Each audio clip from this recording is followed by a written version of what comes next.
Boom, boom, shake the room. Under the bus. Under the bus. Hello and welcome on into this Monday's edition of Entertainment News here at MB. We'd just like to thank you once again for joining us here on our YouTube channel and of course our Twitch stream. I'm one of your co-hosts, Stephen John McLaughlin. Our co-host tried to get his finger I did not kill my wife. Logo, EN, Entertainment News. It's John C. Walsh. How you doing, John? John C.P. Walsh. I'm doing fine, Stephen, yes. Rushing around, furiously trying to do things. Didn't change the background. I says I was going to do it. That background will be different. Probably for next week. Not this. No, sadly not. Just the actual... The CG. The virtual background. The virtual reality. Yeah. Yes, that will be different. That's going to be the watch-along background.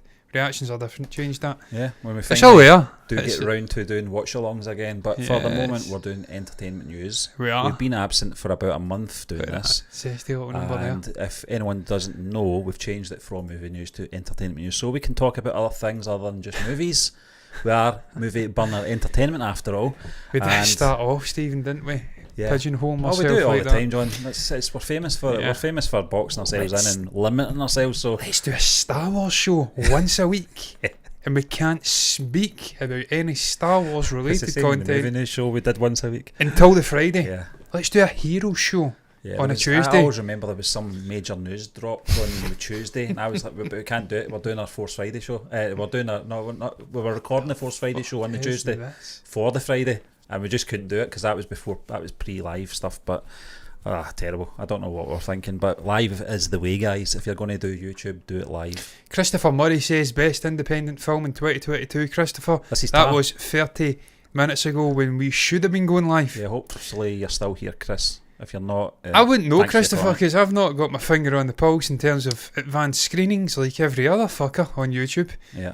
So I'm just going to have to wait like a pleb until the 12th John, to watch it. This is one of the reasons why I'm grateful for Gianni and his lists when he sends them through at the beginning of January, because it gives us a heads up for what's to come here in the UK. The US have already saw the films. We've not got them yet, so we can't even talk about them. But Chris Stockman's reviewed it a month ago. Yeah, a month ago. Yeah. Bastard. Yeah, well, he deserves to. He is in the club, John. We are not in the club. He's one of the goats. He's the goat of movie reviewing. Him and Jeremy. He's inside having a pint. We're outside having a pokey hat. We are the Mark Hamill of the Empire Strikes Back. Mark Hamill of the YouTube movie game. They're all inside toasting it up lovely. He has to go outside and film a shot for Hoff. Or that little homeless guy that's in Santa Claus the movie, watching everyone eating a McDonald's inside and he's outside being stinking. But anyway, how do you know he's stinking, Stephen? He's homeless, so yeah, you could maybe be, don't know. I don't think he's got a bath if he's not got a house. Someone may have gifted him a cologne to wear. You're like, stinking. He's only 10, so perhaps not. I don't know. 10? Yeah.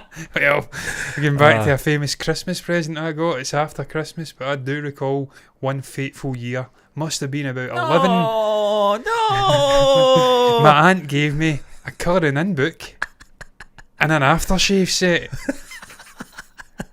Sending mixed messages there. Oh wow! That's why she's not my aunt anymore. All right, okay. Fuck off.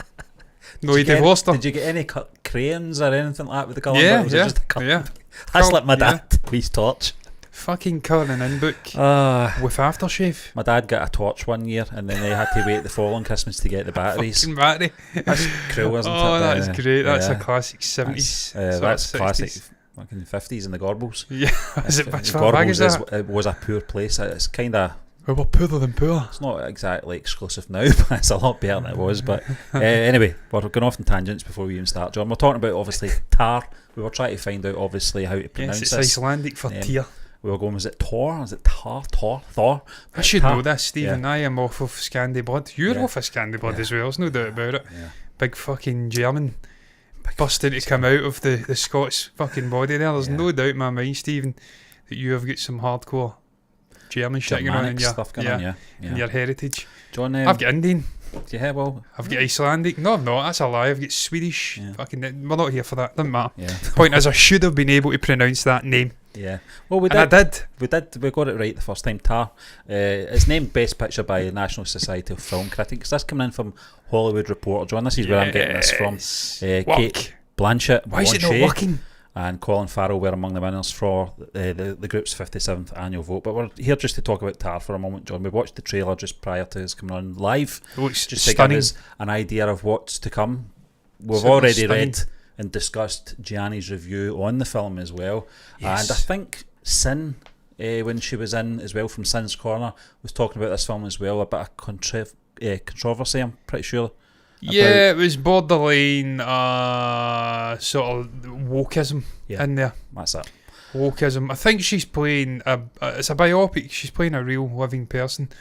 I think the person was potentially gay or something like that, and that's obviously maybe running or rubbing certain individuals up the wrong way. I'm not saying it's rubbing Sin up the wrong way, that they were exploring some woke stuff within the film potentially, but apparently not. Really, I can hear something. The case. Sorry about that, but Tar was named Best Picture by the National Society of Film Critics in the group's 57th annual vote on Saturday there, which was only a couple of days ago. The film notched a number of key wins from the critics group, as Cate Blanchett was awarded Best Actress for her titular role, while writer-director Todd Field prevailed for the screenplay. We've watched a kind of clip with both of them, John. Yes. Good chemistry between the two of them, good laugh. I'm not going to Just talk something about... beautiful about the fact that it is that was the actual person's name, but the name does mean tear in Icelandic. Yeah. It's quite fitting for the trailer we've seen anyway. She's quite an emotive person. John, well, I mean, what did you take from the See the if I trailer? can bring this up. Because I know we have to talk about the trailer, which is pretty primitive considering that probably anyone watching this who's interested in the film's probably seen it. We can't see it because it's not out here yet. Yes, but it's not. tonally, I like the tone of it. I said this has got the same sort of vibes tonally as Whiplash from a few years ago, which I loved. Yeah, I mean, it's I've just seen the that music film vibe, about 3 or isn't 4 times now. Yeah, I mean, it's the same sort of themes going on there. But halfway through the trailer, the tone shifted. I felt it went very dark. It was almost horror. Yeah, it was. Yeah, well, it's renowned musician Lydia Tarr. Yeah, and that's what it's about. She's recording a symphony that will elevate her career. Obviously, it's the pressures of that, Stephen. I can't even begin to comprehend the pressures that are ever present in the minds and in the sort of inner circles of these incredible musicians, these sort of composers. Throughout the years, you go back to like your Beethovens, Mozarts. How did these guys even craft these works of art? You think of the legendary film composers. I was just watching Shawshank Redemption again the other day, and obviously you've got your man. I'm blanking on his name. Terrible. Why am I blanking on his name? Thomas Newman. Yeah. I can imagine it doesn't come as easy as it seems. When you see these guys setting up with the orchestra, looking at the film playing out and just creating these wonderful musical pieces, it looks all so easy to them, but it can't be. There's got to be moments where they're in real dark places. They must get the musical equivalent of writer's block, and you're almost seeing that. I don't want to talk too much shit. I've not seen the movie. I've only seen the trailer, but you're getting that. The pressure is weighing on her to the point where she's almost euphoric. It's like a manic episode at the end. Yeah, that's she walks walks the out. sort of turn in the trailer, John. That sort of tone. Yeah. It shifts. It does say their renowned musician Lydia Tarr is days away from recording the symphony that will elevate her career. When all elements seem to conspire against her, Lydia's adopted daughter Petra becomes an integral emotional support for her struggling mother. That's you can see that in Cate Blanchett's her facial expressions. She wasn't even saying much in the trailer. She doesn't have to. She doesn't. Stephen, we were speaking during the trailer. I fundamentally believe she is the best in her generation. Yeah, female actor, just actors in general, wide across the sort of gender spectrum, because I'm not going down that rabbit hole. Spectrum of genders, she is one of the greatest of her generation. She goes toe to toe with anybody over the last 20-30 years. A wondrous actor, can do everything, every genre. And I've not really seen, I don't know if she's done any biopics prior to this. I'd have to go back and look through her sort of filmography. But I've got no doubt this is a justified win, because not only has it won for Best Picture, but if you get down and look at the actual winners, I'm sure she has actually won Best Actress for Tar. So I've got no doubt in my mind she's it's up against justified. there, John. Michelle Yeoh, Tilda Swinton, Michelle Williams. I mean, that's stellar. It's a esteemed company. But Stephen, and I actually have to just quickly check this. I mean, it should be obvious that she has, but I just want to double check something here. Oscar. Titan's absolutely horrific at times. She has won Best Actress 2014, Best Supporting Actress. She's won multiple fucking Oscars, so this could be another one for her. This could be another Oscar win for her. All the signs are there in terms of just the trailer, looking at the trailer. And look, Stephen, you can say, it's a trailer, doesn't tell a full story, but you can tell greatness from a trailer when it's this kind of genre. If it's Michael Bay, larger than life, CGI, mess, then it can cover up for a very great amount of sins. But if it's drama, you get it with Parasite. We watched the Parasite trailer right away. Yep. Well, this is fucking special, this movie. The Father. Father. Which it was. I love this time of year, just just prior to Christmas and then just after Christmas, when these films are all coming out in time for obviously the Academy Awards, deliberately, obviously. Yeah. And you get all these trailers coming out, and you're absolutely right, John. You know, because of what we do and the time we spent obviously analysing films, and we're not saying we're experts or anything like that, but you look for certain elements in trailers. I'm an expert, and that does suggest I will be when Rotten Tomatoes like me, but you always pick up in the elements for trailers, and you can sense a good film, and I got that from this trailer. I thought the cinematography in it, just for that brief 2 minutes, 1 minute 45, whatever it was, you could just sense it's a well-made film. Obviously Todd Fields, I know the name, but he's not done a huge amount of projects. He did, I think, The Children. Yeah. It was Kate Winslet. And then it's like episodic stuff. Prior to that, he's got something like 11 projects in his filmography. So that doesn't matter. No. When you're working with talent like this, and you've clearly got a sort of very vivid idea of what you want to create in terms of the film in mind. Clearly the screenplay is there. They would not have attracted Kate Blanchett. That's it, exactly. And it wouldn't be getting the actual buzz it's getting just now. I'm pretty it's sure, clearly John, there. that a month from now, the film comes out here on the 13th, so we're only I can't wait. we're only 4 days away, so we're talking Friday when it comes out, Friday, Saturday, whatever it is. So we've all get a chance to see it then. I'm going to binge every award caliber movie between now and the Oscars. I'm targeting Gianni's list, John, because the next every thing I was single going to one say was I'm watching. I will not be like the Oscars last year. I know. Where I'm like, Will Smith's got a movie out and it's going for an Oscar, and then he wins. Yeah.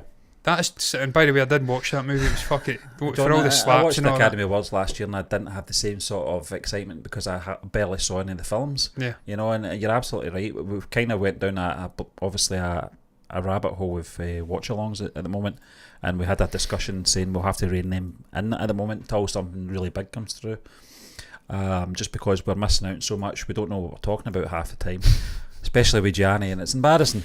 So it's always embarrassing with Gianni, to be fair, because he has got such a huge knowledge in film. And I know film. I do know a lot about film. I've watched a huge number of movies over my life. But Gianni has watched a lot more, so it's always embarrassing. And it's embarrassing, John, because I'm Scottish. Yeah, I find myself, like, when we're doing the shows, I felt myself when we were doing the Batman last year with Gianni, that I get so involved in listening to what he's got to say, because he's always got something very interesting to say. But you forget, wait a minute, I'm hosting here. I'm not an audience member. I've got to participate. You know. Oh, Steve, I could just listen to him all day. That's what I was breaking out biblical fucking references in that review, and I look back and I was absolutely correct, and I should never doubt myself. I was correct. That was a resurrection. He became He sort of deviated from this shapeless man of the night, man of the darkness, into Batman. Yeah. After that reawakening in the water, I'm Batman.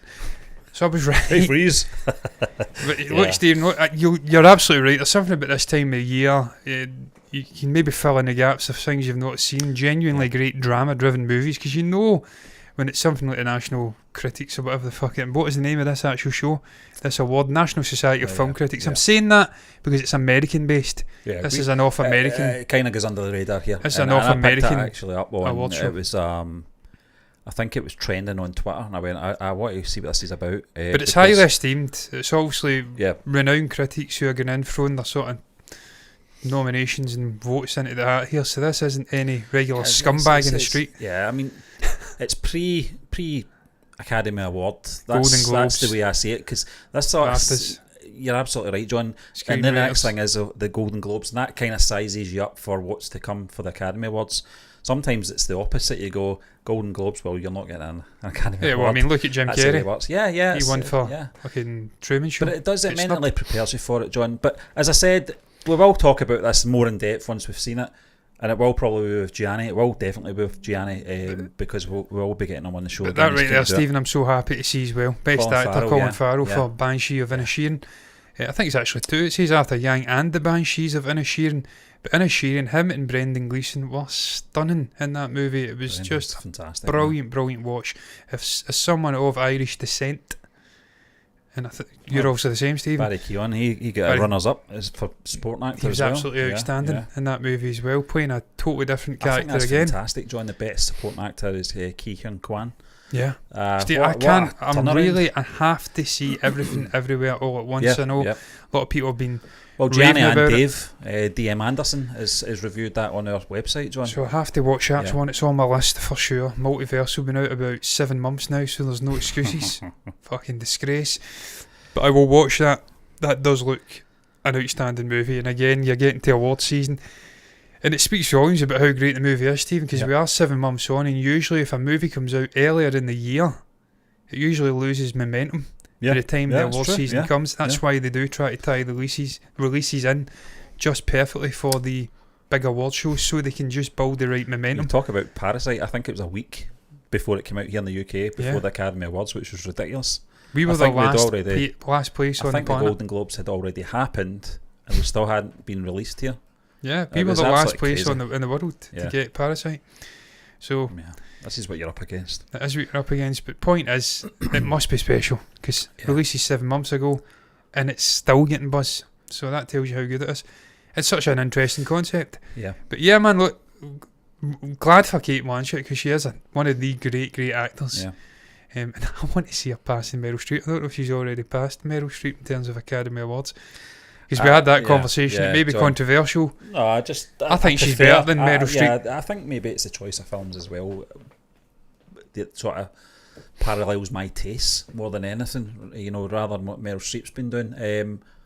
But I mean, John, I see Kate Blanchett in the same sort of level as someone like Daniel Day-Lewis. That's how high I regard her. And the first introduction to her was probably Lord of the Rings, The Fellowship of the Ring. I can't think of a film prior to that I'd seen. I'm going to have a look. It was very noticeable, but you put her in a scene with the likes of the great Christopher Lee, and I'm trying to think who else she was in. Obviously Hugo Weaving, and Gandalf, your man Gandalf. Ian McKellen. Sir Ian McKellen, and holding her own in films like that, with these esteemed actors that have probably a generation before her.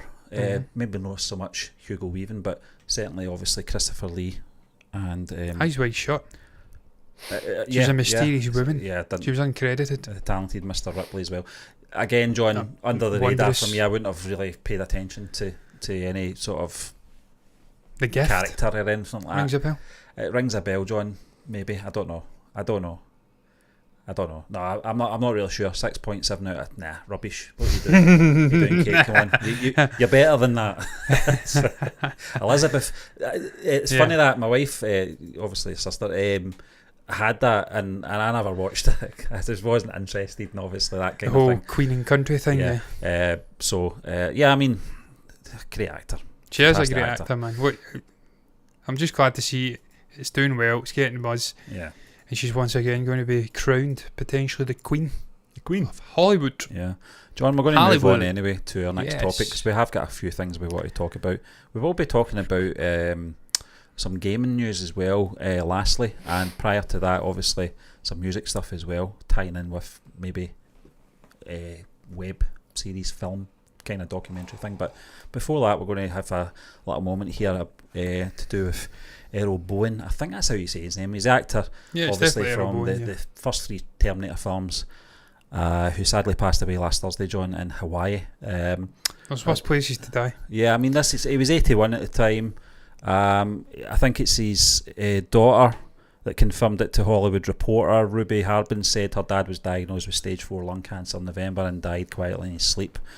John, I remember this guy, Dr. Silberman, from obviously the original Terminator film, more predominantly in the second one because he was part of the sort of mental institution scenes and cross-examining Linda Hamilton's pushing her back character into sort of a manic, mad state. Yeah, because it was a career for him. The character, that is, you know, he had a subject he could base his whole life's work on, with the theories and the psyche of her beliefs in this, future, and these cyborgs, time travelling and all that. It was fascinating stuff for obviously someone like him to, eat off and live off for the rest of his sort of career. But it reprised his role in Terminator 3 Rise of the Machines in a brief scene in I think it was the cemetery when Arnie was carrying the coffin. Did I see that in the theatre? I think you did, John. I think we went to see that. I think the three of us went to see that back in 2003. I didn't mind it. I didn't mind it at all. The only thing I think was missing from it was Ed Furlong.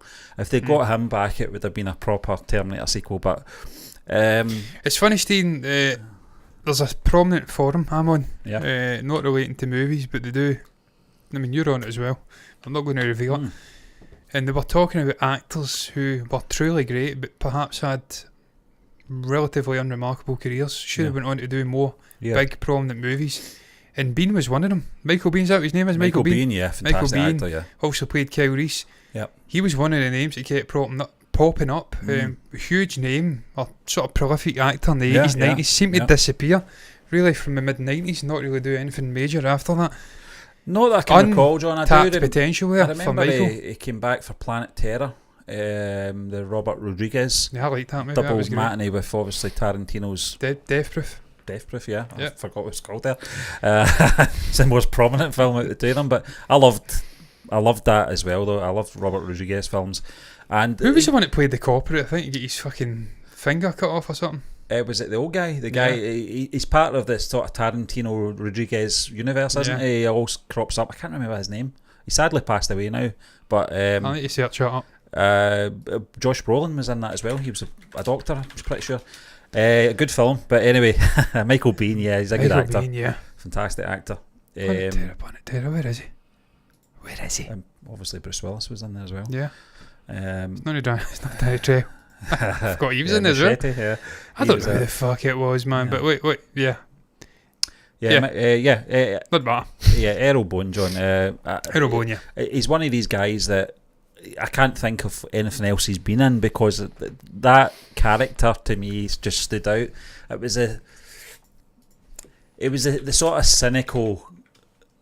It was a sort of cynical eye in those films in terms of disbelief, but for what he saw, I mean, he saw quite a lot of things. He played with Chuck in Monkey Island as well. There's my childhood right there. Wow. He witnessed a lot in that trilogy, John, things that other people didn't see. One of them being obviously the T-1000 walking through the bars with the gun, and then the gun gets stuck. Yeah. No, he saw that. Yeah. He witnessed that, and he still would not accept the truth, because the truth would have exposed everything for him. That's sort of mainstream science, Stephen. Sort of summed up in a microcosm. There's a lot of parts of mainstream sort of archaeology and science who are so sort of entrenched in what they believe is right that they attack any different voices. And we've seen over the last 100 years real revolutionary figures coming through, outcasted, treated like idiots, as if they're talking nonsense. And then it subsequently is revealed that they're actually right, and they change all of the sort of theoretical stuff to work around their ideas.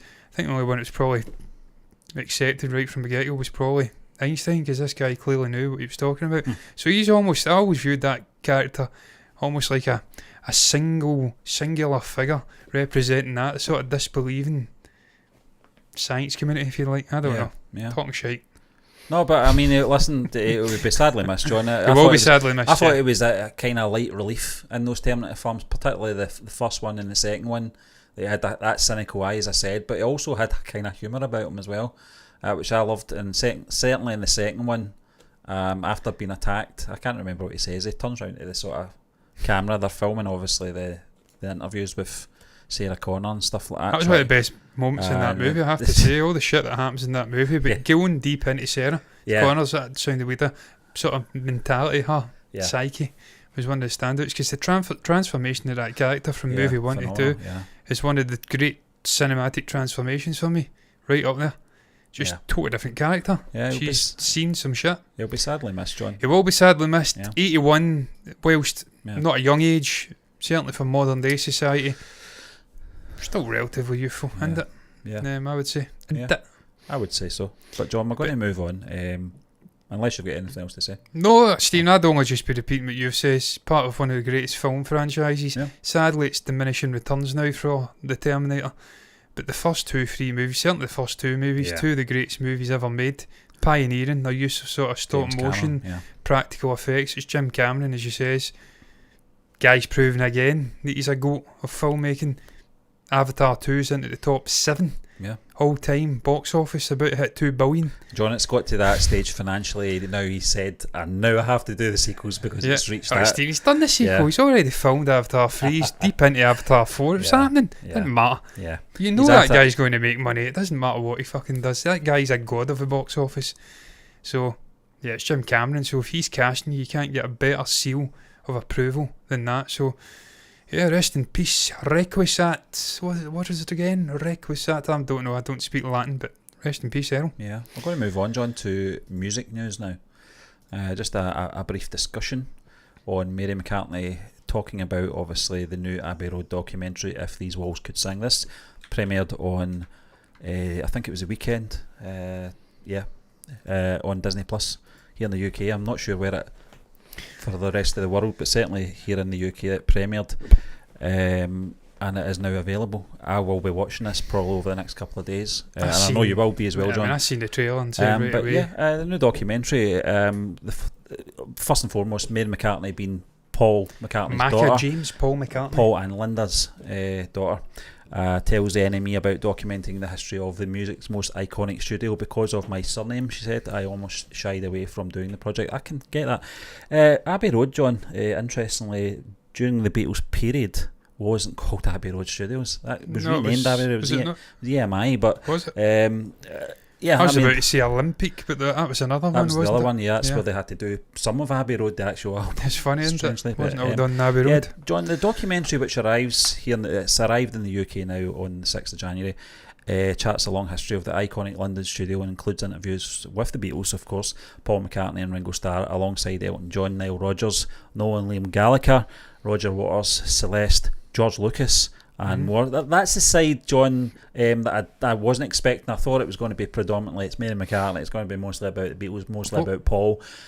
I did see the premiere. I saw the interviews, obviously, with Ringo as well. Fantastic. I'm glad he's back on his feet because I think he had COVID just before Christmas. He did, yeah. I'm glad to see that. Roger Waters, interesting as well, from obviously Pink Floyd.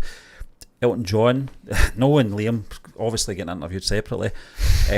But John, the list goes on and on. When you think of all modern artists as well, who all want to record at least one song, not just an album, but even if they can just get one track. But you'd want to record it in studio too. Yeah, the one with the staircase. Yeah, the one with the staircase, because that is the Beatles room. So if you're going to Abbey Road, you'd stipulate, I want to be in that room, because the history. I just love the sound, the noise of this. The noise, I'm talking crap. I love the name. That's the word I was looking for. The name of this documentary. If These Walls Could Sing, is that what it is called? Yeah. I did think that. And your bird can sing. We were talking about that before we come on. For me, the best song on Revolver, Come At Me, Beatles bitches. Because I know we're in a fucking group and they like an argument. They don't like a joke. No, they don't like a joke. No, very racist. Very racist people. I never realised. I'm it, by the way. You're going to come out of it, yeah? I think so, yeah. It's strange, yeah. A group that preach nothing about peace and love and welcoming and, I mean, celebrating different cultures, going to India and doing transcendental meditation. For them to seemingly have a fan base that doesn't like someone purely because they're from a different part of the world is really, really strange to me. Doesn't make much sense. John, somebody actually posted that classic Lennon and Yoko interview with Parky when he was talking about, I mean, they don't say that about the most glamorous people. I can't remember the words. Lennon saying that. He says they actually called her ugly, and Parky, being Parky, is fantastic the way he handled it. But I'll tell you something, there was hardly a response on it because they'll not want to talk about that in that group, But anyway. No. They're strange, racist people. John, 90 years old, the studio is. Yeah, I don't know where I was going with that there. I went off, the name, Stephen. The name, man. The name's perfect because, look, if you could be a fly in the wall, these walls could sing. They really could, Stephen. The history is steeped in the very sort of firmament, I'm going to use that word, of that place, that studio. There's been so much brilliance, greatness created in those studios. And just to chart it, just outside the Beatles, as you say, as you went through all those names, man, it's going to be a really, really cool documentary to watch because there's stuff even I don't know, I'm sure, about these studios. Yeah. Utterly iconic name within music. And I just love the documentaries that are coming out over the last 5-10 years. And there's been some top class. Disney Plus are doing some really good stuff, John. I watched the McCartney one, the 1, 2, 3 of it was called. The black and white effort. It's fantastic, yeah. I really enjoyed it. And you know me, I'm a Lennon man, but I love McCartney. I think the guy's absolutely amazing. See, these weird, that's another thing, getting off on a tangent. These weird individuals that try to put them up against each other. Yeah, put them against it. What the fuck are you talking about? They're the Beatles. Yeah. There is no Beatles without Paul. There is no Beatles without John. There is no Beatles without George or Ringo. Yeah, exactly. And I've always said, for all the sort of pluses that Mac has got, Lennon's got those pluses in different ways, and vice versa. They just together they were just magical. Yeah, the four of them were different, but when they came together, they were all in tune with each other. That's what modern society doesn't understand, though, Stephen. Yeah. To actually have a functioning world, you need people who are different. Yeah. People don't like different, do they? You need different individuals. This is one of the things that cracks me up, and it kind of sort of homes in, and obviously the age of the studio, and obviously Mac is 81 this year now. He's just turned 80 last year. It says here in the film, one featured photo shows Mary McCartney as a baby on studio floor, while another captures the moment her parents walked their Shetland pony. Yeah. It's normal, isn't it? Yeah. Jet across the famous zebra crossing outside. She said, I think Mum was going there when she was pregnant with me, McCartney recalled, so I literally have been going there since I was in my mum's tummy. So I don't really know too much about Mary McCartney, John. When you look at the kids from obviously Paul McCartney, Stella's the one that stands out the most because of obviously her career, and she's always by her father's side. To be fair to her, she's very protective of, as we've found out obviously with his previous marriage, which we'll not get into. But John, what are you looking for in this? The George Lucas thing really fascinates me because I'm not too sure how much of John Williams' stuff was perhaps maybe recorded. Well, I mean, it was originally, wasn't that was George Martin's sort of residence, wasn't it, in terms of his work in life? And he was famously a sort of classic. He was a classical sort of. Well, he was a sort of composer. Comedy, it was comedy stuff. Comedy records he did for Parlophone, yeah. I may be talking shite then. I think he was scoring. Well, I think he can do a score. Well, hey, we've got Mega watching this stream. Let's go just briefly in here and we will deal with that right now. If I can deal with it right now, I can't. He can. I can't. He can. Bear with me, I'll deal with that. That will go. That will Orville. go. Yeah. Who is your very best friend? You are. John, I don't want to go off on a tangent talking about that. Creep, but no, but Steve, what am I looking forward to? First and foremost, seeing Mary McCartney actually spearheading this, actually being a sort of figure. Yeah. Because what you say is there's something I wouldn't even have thought about. That's a totally different perspective. Someone who's been intrinsically linked to this building, this sort of legendary place from a very young age, from before she was actually born. She's just lived her life round about here. Seeing her perspective, how she's going to imbue that into the actual documentary, getting the opinions, the sort of interviews, I mean, the archive footage I'm sure they're going to use. I don't think it's as easy as some people make out to make a film like this, because it's not on a focus on a person, it's on a building, and you've got to make sure you get all the elements right with the people who participated and have experience in recording in that studio. I do wonder if with Mary McCartney being involved, they will get involved with Pink Floyd and break down that infamous, what was the name? It was on what's the famous album called? Why am I blanking on the other side? The Dark Side of the Moon. Dark Side of the Moon, yeah. I think there's one song, I don't know what song it is, Stephen, but they did use interview stuff. They asked a series of questions to acts who were using the studio space at the same time. McCartney famously was asked, and they didn't like his vibe. They says he was too performative. I wonder if they'll ask him about that. Do you know something, John? With his daughter involved in the actual documentary. With Mac and I'm kind of expecting that predominantly there's going to be a bit of narration from Macca talking about the studio, because not because his daughter's directing the film or anything like that, but part of the film, but I think just because of his stories in there, and he not just obviously with the Beatles, he spent a lot of time in that studio out with the Beatles as well. And I do get that we're going to get a lot of him. I kind of get what probably Dave Gilmour, Roger Waters and Esquire are talking about with Mac at times. And I know that he's rubbed up Phil Collins one time the wrong way. So I don't know if you know about this. Phil Collins is fucking... Oh, little Phil. He's a Beatles fan. I'll give you my autograph, and he didn't like that. I don't know. Do you know something? Phil seems to rub a lot of people up the wrong way. Paul I know McCartney Noel has hates been him. famous since he practically was 20 years old. He doesn't know how any other way to act. You've got to give him that. He's never lived a normal life. He's not like one of us, Paul McCartney. He's had to live a secluded life to an extent with his fame and fortune. And for all the sort of experiences that guy's went through over the past 6 decades, he's as grounded as he can be, I think. And I think sometimes people forget that with the way he comes off. He might sound a bit theatrical, he might sound a little bit condescending or whatever it may be, but I don't think he knows any other way how to be. And I know that he's a guy that's very guarded with his emotions as well. We've seen it, John. We've seen the way he acts when obviously people that are close to him died. He's very private about it. He doesn't really like to show emotion too much, and he gets very uncomfortable about it. So I get where Paul McCartney's coming from when he's got to interact with people. It must be a very hard thing to do. To be fair, I think he was being real in the actual stuff that was being asked of him. He was giving honest answers. They weren't looking for that vibe.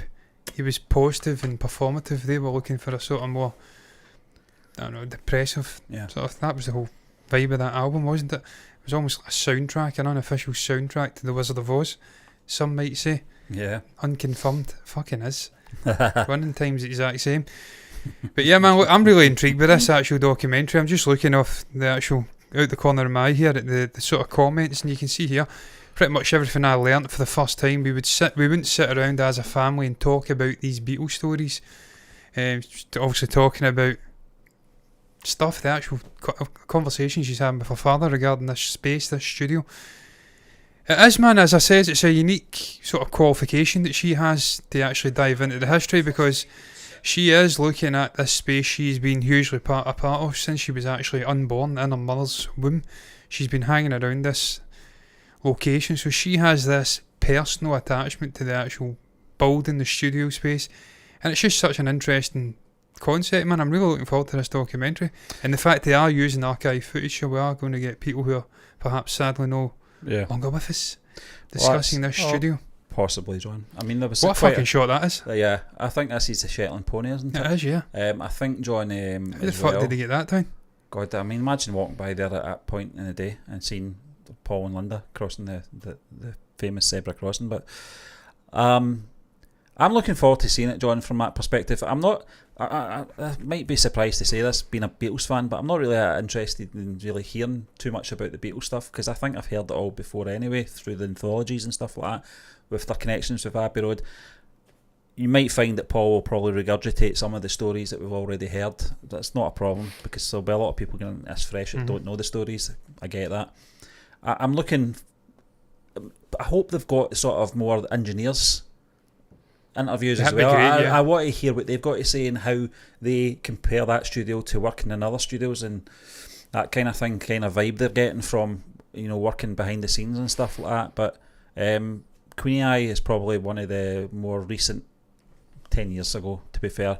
When you see Studio 2 in an actual music video, it's the one with obviously Johnny Depp, Meryl Streep's in there, a whole host of Paul's friends. I mean, also Paul has a real special attachment to him as well, because he did a live performance about 10 years back. That's I don't think it was Queenie Eye. I think it was actually a special performance where he broke down the legendary Beatles numbers, the instruments they were using, I think he brought out the Mellotron, stuff like that. That's right, yeah. I remember that. Toyed around and built a song from scratch with the help from the did audience. In Spite of All the Danger as well. Yeah, so this guy's it's been a huge part of his life for about 60 years. Yeah. So it doesn't surprise me when you see there he's a key talking head in the documentary. That's good enough for me. The more we pick this guy's fucking brain before, we've sadly not got the opportunity to do it any longer because you speak about Earl Boen previously. He's getting to that age where it is dodgy. So I want this guy to just give us everything. And look, we can shoot parts of it down and say, look, you're havering there, Paul. You're rewriting history. You're doing that again, yeah. You're rewriting history. You're saying you wrote a Lennon number. Everyone knows it's a John Lennon song. We've got the Beatles Bible. Yeah. It's all charted, mate. Neil Aspinall was like he was a fly in the fucking wall. Yeah. He gave us it all. Don't rewrite history. You're doing what John did back in the 70s when he was smoking marijuana before meeting the Queen and playing bass numbers with Elvis. Yeah. You're doing it. I think the difference 40 years later. He believed that. he did believe it. I don't know if Macca believes. I think it's a legacy thing as well. I get he's aware, obviously. I can't believe he smells the salt in my nostrils from my dog just now. He's obviously want to secure his legacy before he obviously meets his maker, John. But hopefully it's not for a while to go. I'm telling you. I'm dreading it, to be honest with you. But just before we move on, John, one of the most iconic sort of film pieces that I've seen from Abbey Road or EMI at the time was obviously the interviewers waiting outside for the Beatles to arrive in black and white, and it was obviously when they were psychedelic because Lennon comes with his handlebar moustache. And I remember that. Was that not before the Pepper? Yeah, what he's doing sessions because they'd stopped touring. They thought they'd dried up, didn't they? Yeah, because they'd stopped doing their live performances, and that was they took a break, didn't they? I think Lennon may have went off and done How We Won the War or something like that. That's right, yeah. Came back. And then he came back. Totally different person, yeah. So yeah, they lost a lot of weight, lost a lot of hair, grew a was on the glasses, LSD. Looked totally different. He did look different, but he still looked good. Yeah. So I'm looking forward to it, John. Perhaps maybe we'll do a wee review on that if we get time. Another reason I'm looking forward to it is just getting to see different footage, archival footage that I've not seen from different bands, man. Getting to see inside this space, it's going to be so cool. Yeah. One of the things I loved about the Get Back stuff was seeing things I hadn't seen before. Yeah. Getting to almost live in that space with them for an extended period. This isn't going to be the same. It's not going to be fucking 7 hours of footage. No. It's going to be but it's the fact she's going through a journey as well here. She's learning how to direct, and she's coming from photography into directing. She's almost learning and adapting as a person as she's making it. She's saying she often speaks over people, having to get over that in the course of directing this. Yeah, I get that. Yeah, I like that, man. I'm enjoying it. We're going to move on to our final section, John, called Gaming News. That's what I'm calling it. Yeah, we'll get a little jingle going. We'll get a partridge doing it or something. Sponsored by Dettol. Sponsored by Dettol.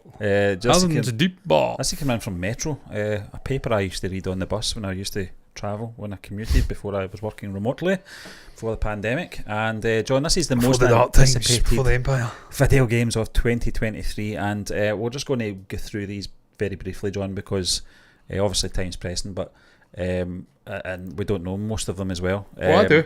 You will. I know some of them. Just to sort of paint a picture, we're not going into this not knowing about gaming. We are gamers, and we have been for decades. I took a little break off it, more so than yourself, John, obviously, just with kids. Commitments. Yes. And I'll get to that life with the Alan Wake thing. I think it was the last game I played with when I was childless, and you need to be childless to play a game like Alan Wake. Oh, that was a brilliant game. I love Alan Wake, man. John, number 11 is Dead Island 2. It says here, I think I'm interested in this game more out of curiosity to see how it reviews. Dead Island was a zombie game, wasn't it? Reviewing this? Is it just readers? It was it was just like just random. Yeah, just random. Yeah. It's is it a zombie game? I suppose. It's a sort of semi-open world sort of zombie experience. Yeah, I remember the first one, so they're doing a sequel. Yeah.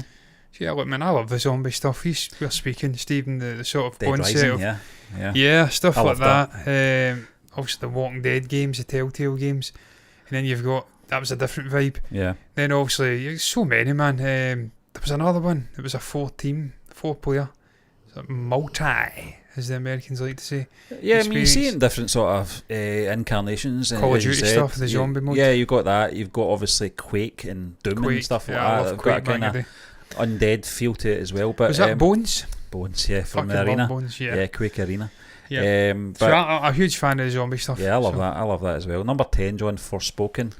This person says, I wasn't immediately convinced about the recent demo that was released. However, my biggest complaint was that I had issues with the brightness setting and the game, fix it then, and games looking either muddy or way too bright. That sounds like your actual monitor, my friend. No matter how much I fiddled with the settings, still I'm usually a fan of Sony exclusive third party. We'll talk about the Sony exclusive stuff as well, which does my fucking nuts in. Yeah, but they have got incredible exclusives, to be fair. John, that sounds like a company that's insecure.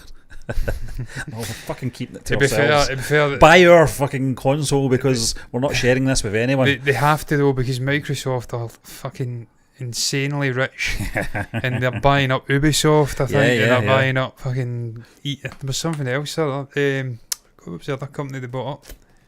Bethesda. So they have just got an army of a monopoly sort of developers, incredible developers doing their stuff. Difference is they share. Yeah. They do share. Yeah. Because they can afford to, probably. That's probably they don't share things like Halo. No. But they put it on PC. Yeah. Sony don't even want to do that. I'm kind of discovering that through the Game Pass, John, what you can't get on the Game Pass, depending on obviously the developers, but I don't mind it. Number 9, Dead Space. This person says, I never played the original, but I take it this must be a sequel then, or a reboot or something like that. But do enjoy third-person action games and know this game is held in high esteem. My main barrier to playing this is that I'm a bit of a wuss when it comes to horror games. See, I'm not. We talked about this, John, the last night, one I did get a wee bit jumpy with was, God, what was it called again? Oh, God, what was it called? You went to a psychiatric hospital. I think your early days of Dead by Daylight, John, you said that kind of No, it still does. Michael Myers is the only character in that game that gives you the fear. Because there is individuals who play Dead by Daylight, and more specifically Michael Myers, who have got the stalking and the sort of cinematic style of Michael down. And the creepy. Like, you'll play Ghostface from Scream, and it's hilarious. You just watch the antics and poking their head round the rock, and you just laugh at them. You start getting a teabagging session on them, have a bit of fun. Ain't scary. Myers, when you're sitting doing a gen with someone and you just see out the corner of your eye, I'm fucking staring at you, stalking you. You're like, oh fuck. And then there's maps where they creep. You go around corners and he's there, and it just fucking haunts you. It shouldn't haunt you, but it does. Stephen, I've been close to heart attacks playing that game because of Myers. It's Myers. He is the number one reason that Dead by Daylight.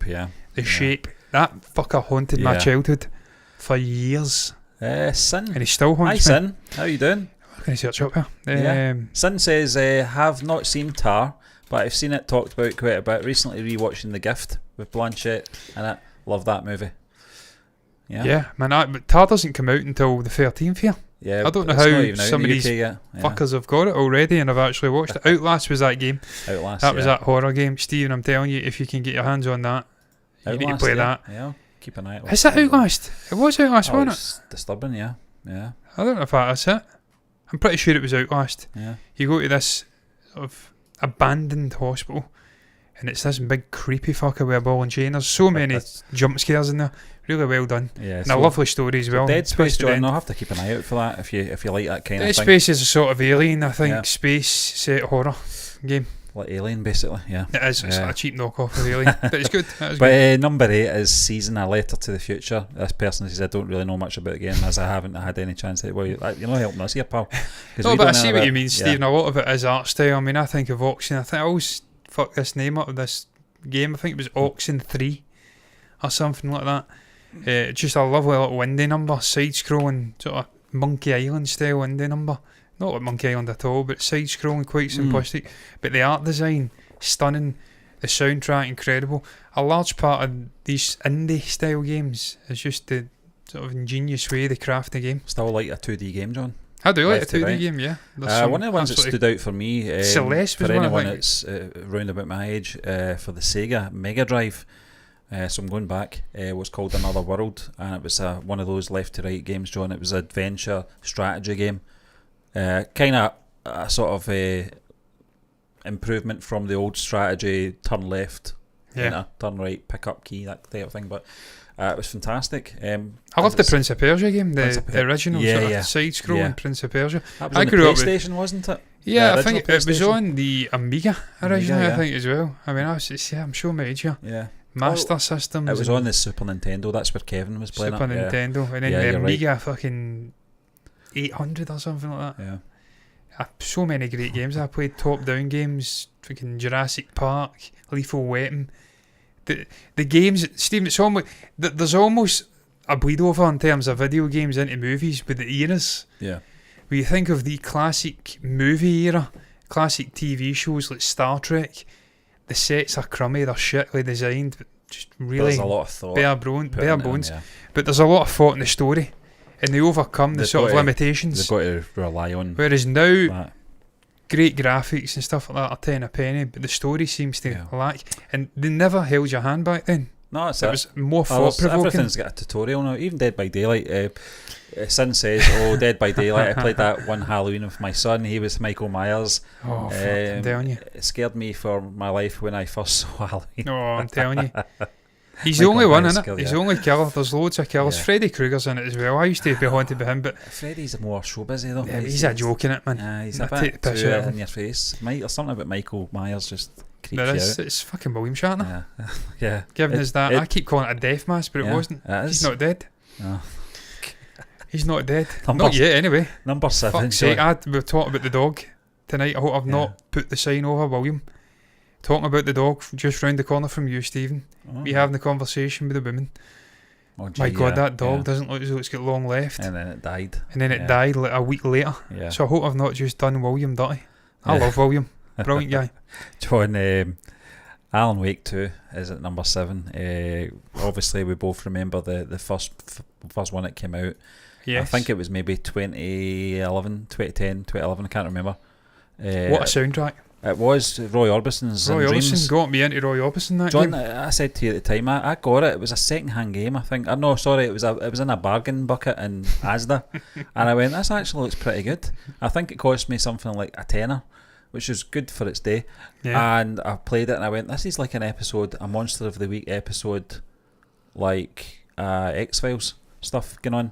And I always said, this is what the X-Files should have done when they brought out video games, because I remember having an X-Files game round about 1998. I think it was just as the movie came out, the actual first movie.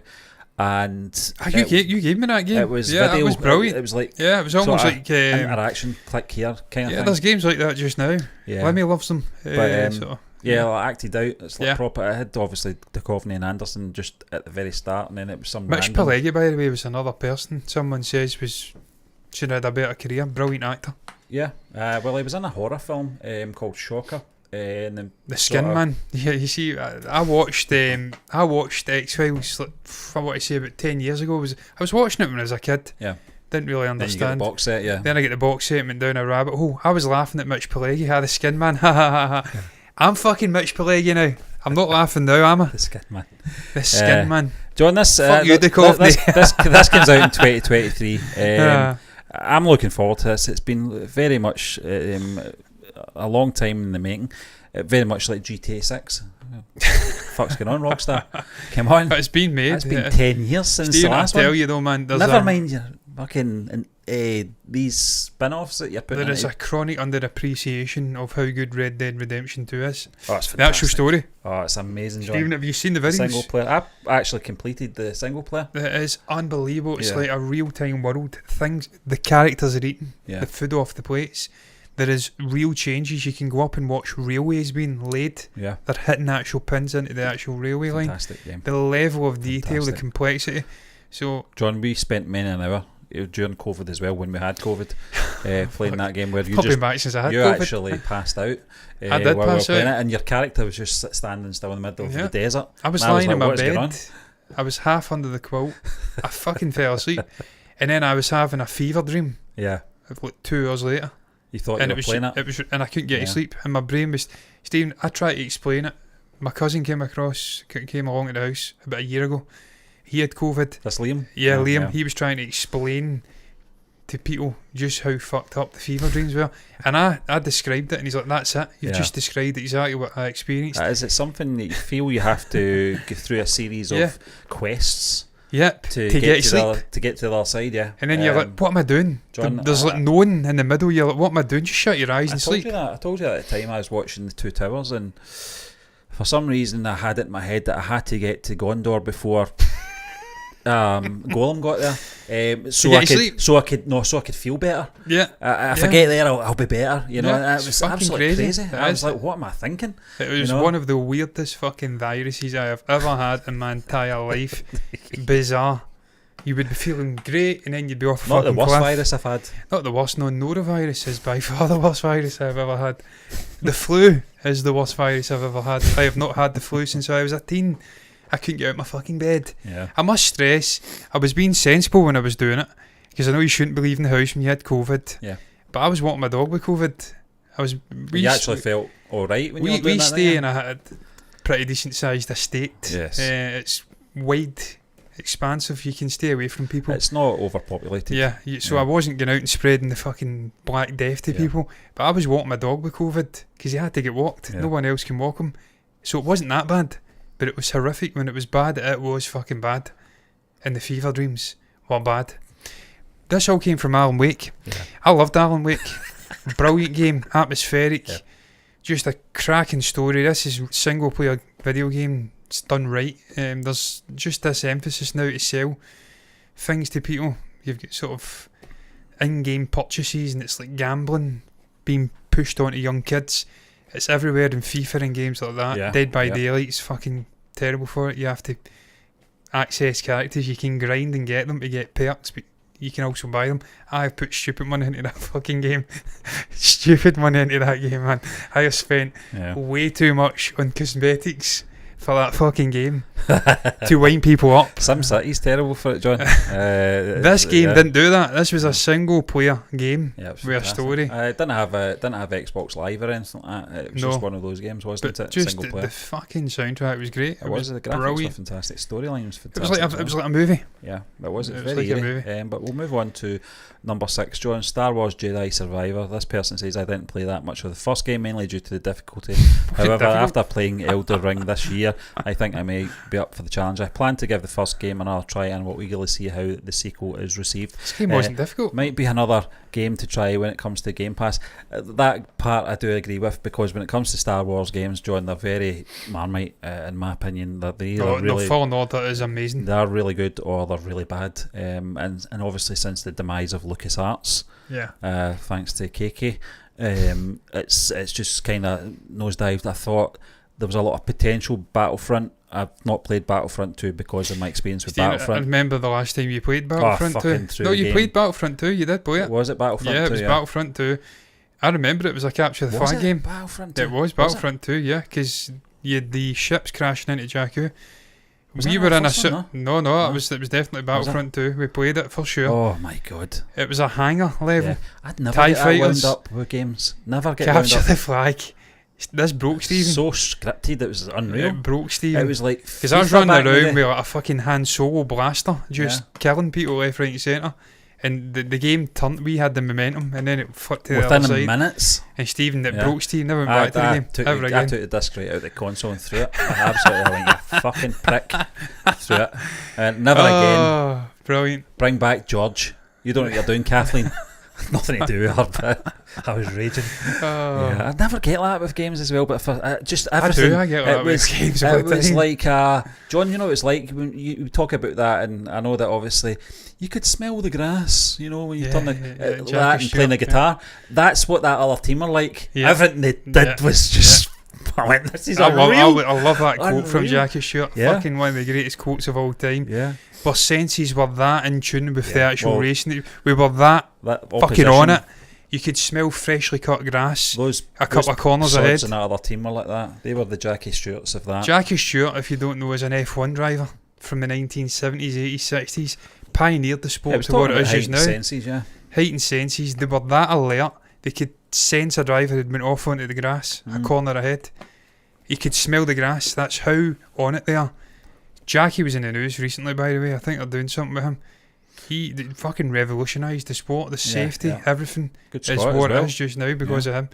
But what a quote that was. Yeah, I've been there. I like him. I do I've like been him. on it Always with liked him. guitars, playing the guitar, and I'm just fucking on it. John, you like that with games as well, though, aren't you? Oh, you Stephen, I broke. He's get back to Dead by Daylight. I have broke people, mentally broken them. Well done. I've Mentally seen you Call of Duty, just with a rifle, just doing nothing wrong. Yeah. And that's the kind of thing that breaks the other person. It really does. Oh, Stephen, we had, as you know, getting off on a tangent here, but we had a long running sort of Battle of the Worlds with a nemesis in Call of Duty back in the day. 3D FX voodoo. He'd come into games and shoot me in the head and then quit. Leave, and you'd follow him. I followed him into a game, shot him in the head with one shot, literally picked him out in the whole map and left. Yeah. So this is the shit that used to happen. I'd hunt him down in other games.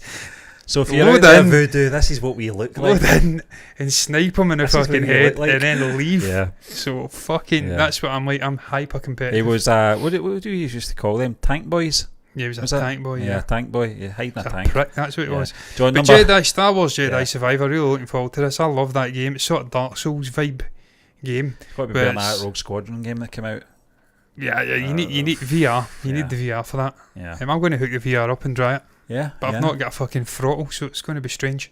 I have got a race meal that I'm a kid on the F1 driver, and I like to put the VR on. Why not? That's what it's for, isn't it? Yes. John, number 5, Suicide Squad killed the Justice League.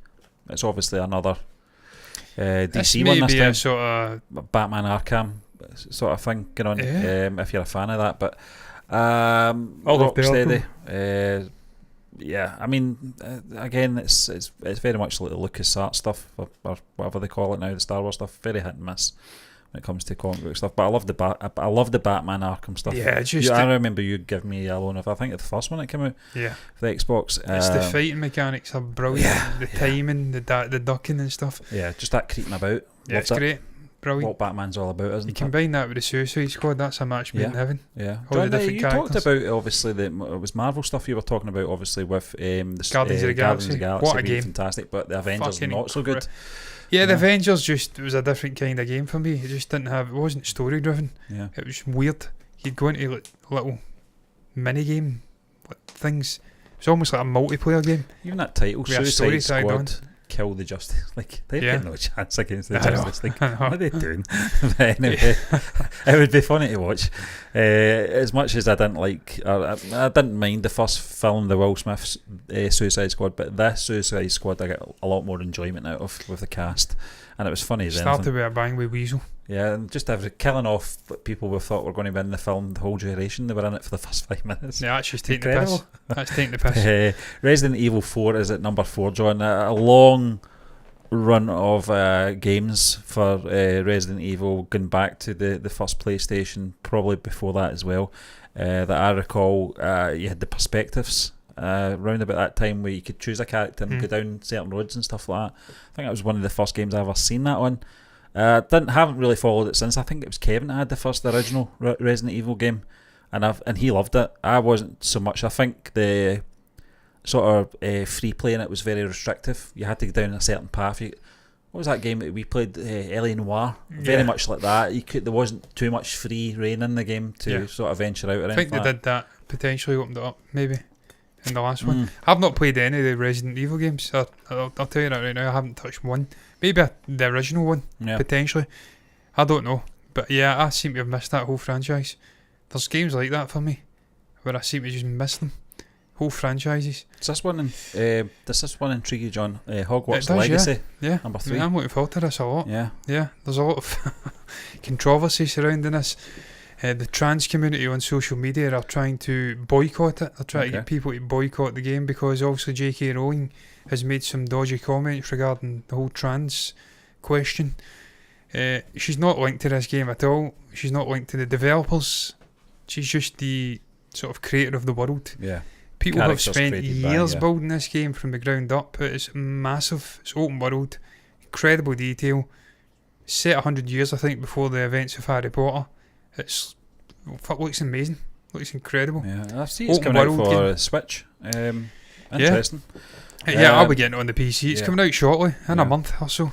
So I'm 100% buying it. I'm not boycotting the game. This person says they're going to wait for the PS5 version, which I like the Switch, but in terms of obviously graphics, it's very limited. Yeah. And if you're wanting obviously a total immersion sort of game, and you want to be sort of really involved in it, I'd wait for either the Xbox version or the PC version or the PlayStation. I love that line at the end. The teenage me says yes, please, as does the 38 man-child version of me. I'm 33, soon to be 34, sadly, and that haunts me. That's John, that's this age grew up with Harry Potter, though, isn't it? Yeah, I mean, I was the same age as all. Yeah, I was the same. I'm the same age as all the actors. Yeah. Which is fucking crazy. When you think about it, some of them slightly older, but I'm the same age as I think Rupert Grint that played Ronald. Yeah. Same age as Daniel. Ronald, yeah. A little bit older than Emma. Yeah. Emma Watson. Emma, yeah. Emma. So I sometimes call her Emily. This is my demographic, man. It's targeted at me primarily. The inner child coming out again. We talked about Sony earlier, and obviously sort of exclusive games for obviously their own sort of. Well, Spider-Man's just came out, the first one on PC not long ago. Yeah, their own make. I think their own creation in the PS5 or the PlayStation. Marvel's Spider-Man 2.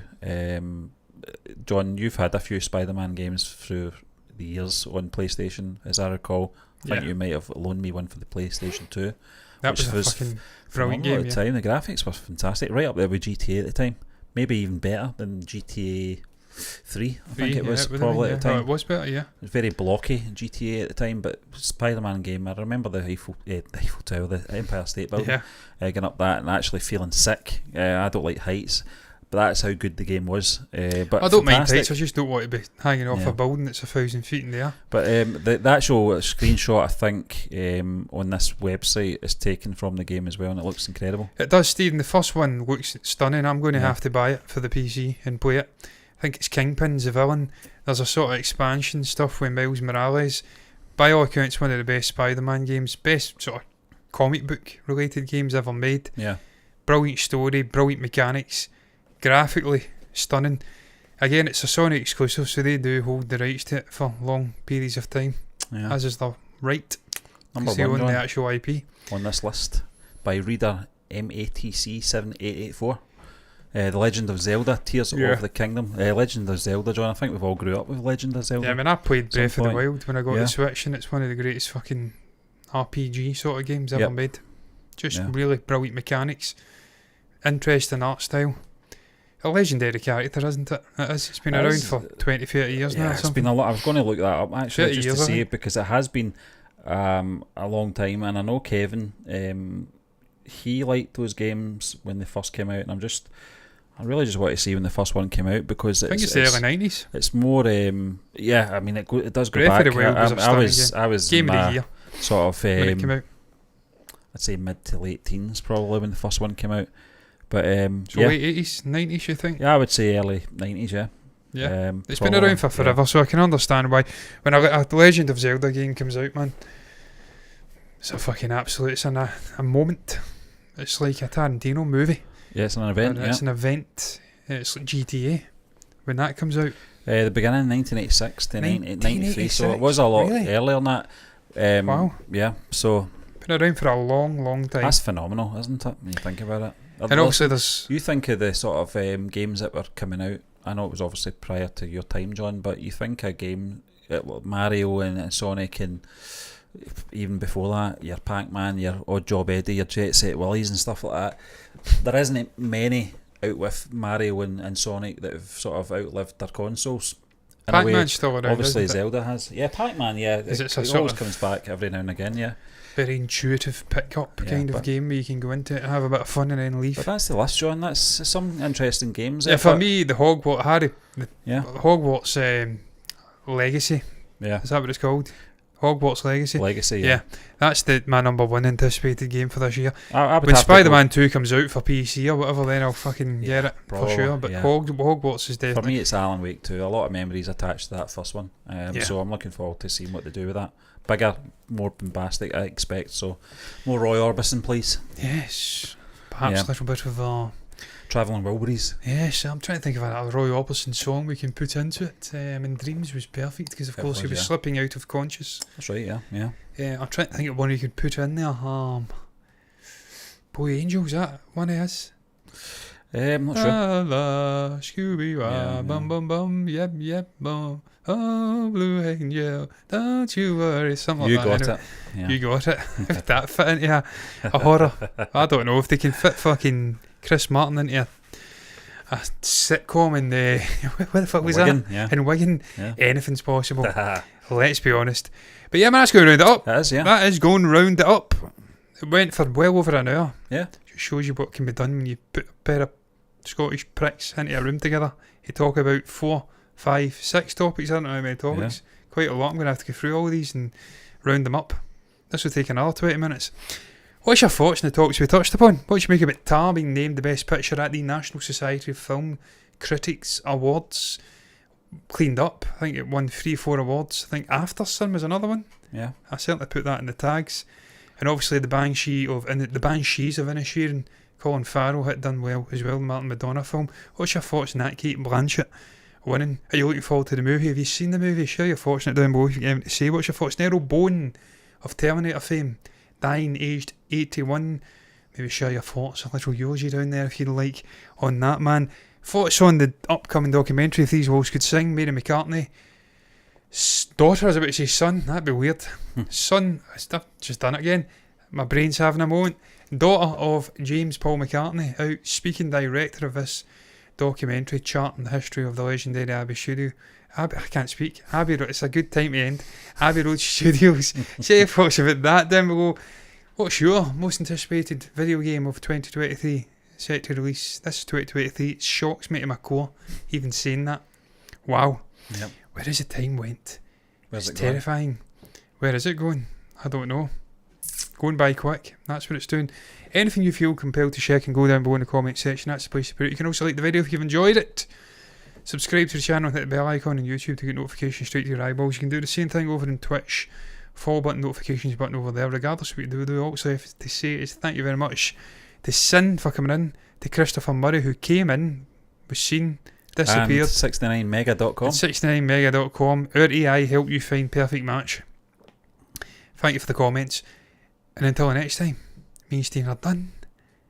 Bye bye. I'm trying to find the end screen outro. Bye bye.